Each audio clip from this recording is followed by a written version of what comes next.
Hi, I'm Leanne, and this is my review of Barbara Costello's recipe book. So one of my favorite things about Babs and her book is that she shares all of the recipes based on the holiday season. So you can see here in the table of content, she runs through all the holidays.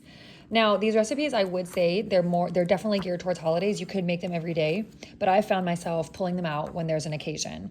These are an exception though. These are delicious. The photography is really nice. She also shares her family tradition, like when she intros a holiday. So I always appreciate that personal touch. Her green bean casserole is out of control. It is so good. I really recommend this book. It's fun, even if it's just like a coffee table book and you don't even cook that much out of it.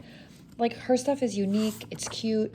My daughter likes to look through and just kind of pick something, and once in a while we'll make it. I'm not a big baker, but I do cook. So, here it is. This green bean casserole is next level. My family's gone bananas over it. So this is a great book. Babs has a fun personality, and she shares some really yummy recipes, so I do recommend it.